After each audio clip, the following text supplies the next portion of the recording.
Assalamualaikum warahmatullahi wabarakatuh. Perkenalkan nama saya Adiratna Chandra Nitias dengan NIM 33332100031 dari kelas C Kimia Dasar.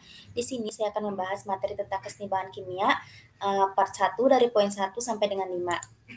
Nah, ini adalah materi yang akan saya bahas. Yang pertama ada pengertian reaksi keseimbangan, yang kedua ada syarat-syarat terjadinya keseimbangan, yang ketiga menentukan tetapan keseimbangan berdasarkan konsentrasi Kc homogen dan heterogen beserta contoh soalnya, yang keempat menentukan hasil bagi reaksi beserta contoh soal, yang kelima ada hubungan Kc dan Ki. Kita bahas materi yang pertama dulu ya, yaitu ada pengertian reaksi keseimbangan. Reaksi keseimbangan ini adalah reaksi yang reversibel, yaitu reaksi yang dapat balik atau dua arah, di mana zat-zat hasil reaksi dapat bereaksi kembali membentuk zat-zat asalnya. Nah, untuk menyatakan reaksi keseimbangan ini digunakan anak panah yang arahnya bolak-balik seperti ini ya. Nah, di sini ada contoh, A plus B menghasilkan reaksi C plus D, kemudian C plus D menghasilkan reaksi A plus B. Nah, keseimbangan kimia ini dapat terjadi jika yang pertama, laju reaksi ke kanan atau produknya ini dan laju reaksi ke kiri atau reaktannya ini sama besar. Yang kedua, konsentrasi reaktan dan produknya ini tetap konstan. Materi yang kedua ini ada syarat-syarat terjadinya keseimbangan. Syarat-syarat terjadinya keseimbangan ini ada tiga ya. Yang pertama ini reaksinya bolak-balik, yaitu suatu reaksi dapat menjadi reaksi keseimbangan jika reaksi baliknya dapat dengan mudah terjadi secara bersamaan. Yang kedua ini bersifat dinamis, yaitu reaksinya berlangsung terus-menerus dalam dua arah dengan laju yang sama, maka pada keadaan seimbang jumlah masing-masing zat ini tidak lagi berubah. Yang ketiga dilakukan dalam sistem yang tertutup, yaitu sistem tertutup ini adalah suatu sistem reaksi di mana baik zat-zat yang bereaksi maupun zat-zat hasil reaksinya ini tidak ada yang meninggalkan sistem. Nah, materi yang ketiga ini ada menentukan tetapan keseimbangan reaksi berdasarkan konsentrasi Kc homogen dan heterogen beserta contoh soalnya. Tetapan berdasarkan keseimbangan atau Kc ini menunjukkan perbandingan komposisi hasil reaksi dan reaksi pada keadaan seimbang dan pada suhu tertentu. Nah, di sini ada reaksi Pa ditambah Qb, reaksi bolak-balik Rc ditambah Sd, yang mana P, Q, Rs ini merupakan koefisien reaksinya ya. Nah, ini tetapan keseimbangan atau rumus Kc-nya. Ada rumus Kc itu sama dengan konsentrasi C dipangkatkan dengan R dikali konsentrasi D dipangkatkan dengan S, dibagi konsentrasi A dipangkatkan dengan P dikali konsentrasi B dipangkatkan dengan Q. Nah, yang mana ini RSPQ ini merupakan koefisien reaksinya ya, atau bisa juga produk dibagi reaktan, kanan dibagi kiri. Nah, di sini ada catatan penting, itu yang dimasukkan ke dalam rumus Kc ini hanya konsentrasi zat yang berfase larutan atau aqueous dan gas saja. Nah, di sini ada contohnya N2 gas ditambah 3H2 gas, reaksi bolak-balik 2NH3 gas. Nah, ini kan fasenya gas semua ya. Nah, berarti ini dimasukkan ke dalam rumus Kc. Rumus Kc ini adalah produk dibagi reaktan. Berarti Kc sama dengan konsentrasi NH3 dipangkatkan dengan 2 karena NH3 ini koefisiennya 2 ya, dibagi konsentrasi N2 dipangkatkan dengan 1. 1 tidak usah ditulis tidak apa-apa, dikali konsentrasi H2 dipangkatkan dengan 3. Karena H2-nya ini koefisiennya 3, ini kan N2 ini koefisiennya 1 ya tadi ya. Nah, ini contoh yang kedua ada CaCO3 solid, reaksi bolak-balik CaO solid ditambah CO2 gas. Nah, tadi harus kita ingat itu yang dimasukkan ke dalam rumus Kc ini hanya yang berfase gas dan aqueous. Nah, ini yang berfase solid ini tidak usah dimasukkan ke dalam rumus. Jadi yang dimasukkan ini hanya CO2-nya saja. Jadi Kc sama dengan konsentrasi CO2 dipangkatkan dengan 1. Ini kan karena koefisiennya 1, tapi karena 1 ini tidak perlu ditulis, jadi nggak usah ditulis juga nggak apa-apa. Nah, ini ada beberapa informasi penting yang berkaitan dengan tetapan keseimbangan. Yang pertama, apabila K-nya lebih dari 1, maka produknya ini lebih besar daripada reaktan. Yang kedua, apabila K-nya kecil dari 1, maka produknya ini lebih kecil daripada reaktan. Nah, yang ketiga ini apabila K-nya sama dengan 1, maka produknya ini sama dengan reaktan. Yang keempat, harga K ini hanya dipengaruhi oleh suhu. Nah, harga K ini akan tetap selama suhunya tetap. Harga K berubah apabila ada perubahan suhu. Nah, di sini ada reaksi ya, ada dua reaksi. Ada reaksi endoterm, yaitu apabila suhu dinaikkan maka K-nya bertambah besar. Yang kedua ada reaksi exotherm, apabila suhu dinaikkan maka K-nya ini kecil, lebih kecil. Nah, suatu reaksi bolak-balik ini dapat berlangsung dalam berbagai wujud. Berdasarkan wujud zat yang terlibat dalam reaksi keseimbangan ini dibedakan menjadi dua. Yang pertama ini ada keseimbangan homogen dan yang kedua ada keseimbangan heterogen. Kita bahas yang keseimbangan homogen. Keseimbangan homogen ini adalah seluruh zat yang terlibat dalam persamaan reaksi mempunyai wujud yang sama atau fase yang sama. Nah, misalnya ada keseimbangan antara gas-gas, yaitu contohnya N2 gas ditambah H2 gas, reaksi bolak-balik 2NH3 gas. Nah, dalam persamaan reaksi ini kan fasenya sama yaitu gas, gas, gas.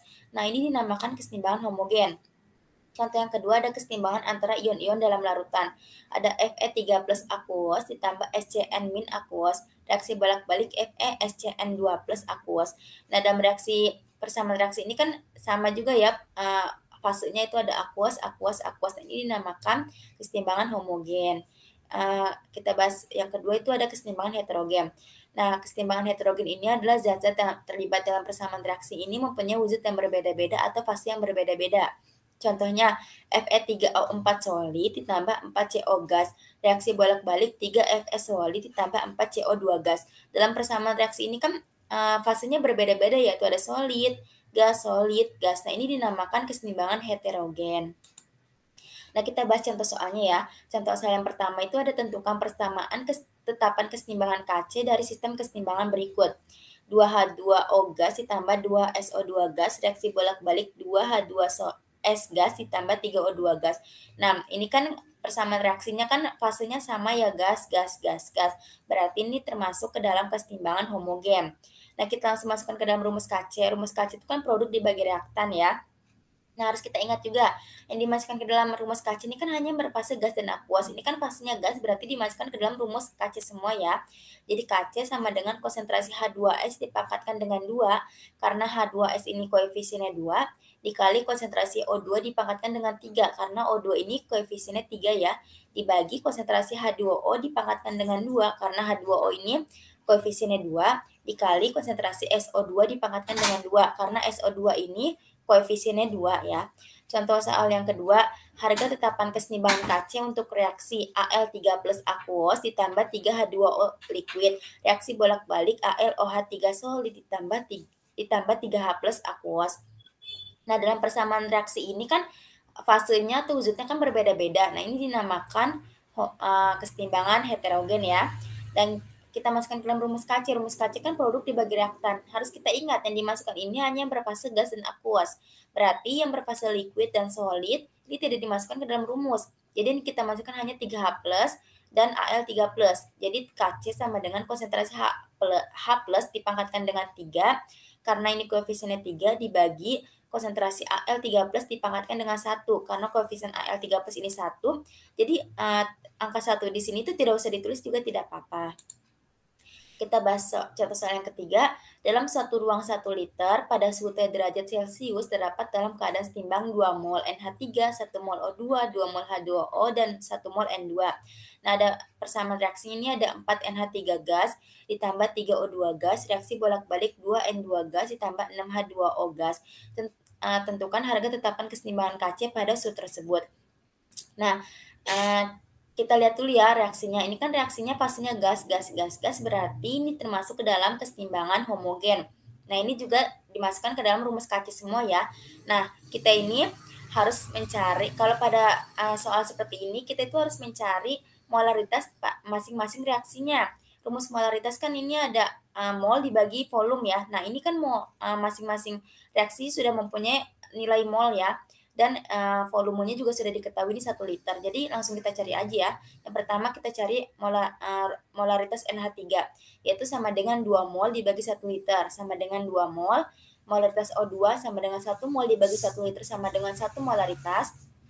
Molaritas N2 sama dengan 1 mol dibagi 1 liter sama dengan 1 molaritas. Molaritas H2O sama dengan 2 mol dibagi 1 liter sama dengan 2 molaritas. Nah, ini kan nilainya sudah kita ketahui ya, jadi langsung kita masukkan ke dalam rumus Kc. Rumus Kc ini produk dibagi reaktan. Jadi Kc sama dengan konsentrasi molaritas N2 dipangkatkan dengan 2, karena N2 ini koefisiennya 2 ya, dikali konsentrasi molaritas H2O dipangkatkan dengan 6, karena H2O ini koefisiennya 6, dibagi konsentrasi molaritas NH3 dipangkatkan dengan 4, karena NH3 ini koefisiennya 4, dikali konsentrasi molaritas O2 dipangkatkan dengan 3, karena O2 ini koefisiennya 3. Jadi langsung aja kita masukkan nilai-nilainya, itu Kc sama dengan 1 pangkat 2 dikali 2 pangkat 6 dibagi 2 pangkat 4 dikali 1 pangkat 3. Jadi ketemu ini nilai Kc ini sama dengan 4. Nah, kita bahas materi yang keempat. Ini ada menentukan hasil bagi reaksi beserta contoh soalnya. hasil bagi reaksi ini dirumuskan dengan Q atau question, yaitu adalah harga perbandingan hasil kali konsentrasi zat produk dibagi hasil kali konsentrasi zat reaktan. Masing-masing ini dipangkatkan dengan koefisien reaksinya pada sembarang keadaan. Nah, sebenarnya ini rumus Kc dan Q ini sama ya, sama persis. Nah, di sini ada contoh reaksi itu AA gas ditambah BB gas, reaksi bolak-balik CC gas ditambah DD gas. Nah, rumus Q-nya ini sama dengan konsentrasi C dipangkatkan dengan C dikali konsentrasi D dipangkatkan dengan D, dibagi konsentrasi A dipangkatkan dengan A dikali konsentrasi B dipangkatkan dengan B, yang mana CDAB ini merupakan koefisien reaksinya ya. Nah, kita masuk ke dalam contoh soal, yaitu diketahui reaksi 2NO gas ditambah O2 gas, reaksi bolak-balik 2NO2 gas. Jika konsentrasi NO, O2 dan NO2 saat kesetimbangan berturut-turut ini 2 mol, 1 mol, dan 2 mol. Ke arah manakah reaksi berlangsung? Nah, diketahui Kc ini sama dengan 0,8 dan volumenya 1 liter. Nah, ini sama ya, kita harus mencari molaritas masing-masing reaksinya. Ini kan sudah diketahui nih nilai molnya masing-masing reaksi dan volumenya. Jadi langsung kita cari itu molaritas NO sama dengan 2 mol dibagi 1 liter sama dengan 2 molaritas. Molaritas O2 sama dengan 1 mol dibagi 1 liter sama dengan 1 molaritas. Molaritas O2 sama dengan 2 mol dibagi 1 liter sama dengan 2 molaritas. Nah, ini nilainya sudah kita ketahui ya. Jadi langsung kita masukkan ke dalam rumus Q. Yang mana rumus Q ini sama ya, produk dibagi reaktan. Jadi konsentrasi NO2 dipangkatkan dengan 2 karena NO2 ini koefisiennya 2 dibagi konsentrasi NO dipangkatkan dengan 2 karena NO ini koefisiennya 2 dikali konsentrasi O2 dipangkatkan dengan 1. Karena O2 ini koefisiennya 1, tapi 1 tidak usah ditulis, tidak apa-apa. Langsung kita masukkan ke dalam rumus, kita masukkan nilai-nilainya. Jadi Q sama dengan 2 pangkat 2 dibagi 2 pangkat 2 dikali 1. Nah, ini 2 pangkat 2 dibagi 2 pangkat 2 bisa kita coret, jadi Q-nya ini sama dengan 1. Q, berarti nilai Q ini lebih besar daripada Kc kan? Jadi Q ini, jadi kalau mau pada saat kesetimbangan ini, dia itu harus bergerak ke arah kiri. Nah, untuk lebih jelasnya kita bahas materi yang selanjutnya. Ini ada hubungan Kc dan Q ya. Tadi kan pengertian Q sudah kita ketahui, sekarang kita masuk ke pengertian Kc. Kc ini adalah harga perbandingan hasil kali konsentrasi zat produk dibagi hasil kali konsentrasi zat reaktan, masing-masingnya ini dipangkatkan dengan koefisien reaksinya pada saat setimbang. Nah, yang membedakan question dan Kc ini hanya pada saat keadaannya saja ya. Kalau ini keadaannya pada sembarang keadaan atau belum setimbang. Sedangkan kalau Kc ini keadaannya sudah setimbang. Nah, apabila ke dalam persamaan tetapkan kesetimbangan, zat-zat hasil reaksi dan zat-zat reaksinya ini yang dimasukkan bukan merupakan keadaan setimbang, nah maka harga yang diperoleh ini disebut question reaksi atau Q. Dengan ketentuan seperti ini ya, jika Q-nya lebih kecil dari K, berarti reaksi akan berlangsung dari kiri ke kanan sampai dengan tercapainya keadaan setimbang. Nah, berarti kalau ingin setimbang, ini harus bergerak ke arah kanan. Nah, jika Q-nya lebih besar dari K, maka berarti reaksinya ini akan berlangsung dari kanan ke kiri sampai dengan tercapainya keadaan setimbang. Nah, seperti soal yang ini ya, ini kan Q-nya lebih besar dari Kc, berarti ini bergerak ke arah kiri supaya keadaannya setimbang. Nah, jika Q-nya ini sama dengan K, berarti reaksinya ini dalam keadaan setimbang. Nah, seperti itu. Nah, cukup sekian materi yang bisa saya sampaikan. Mohon maaf apabila terjadi kesalahan dalam penyampaian materi. Saya akhiri. Wassalamualaikum warahmatullahi wabarakatuh.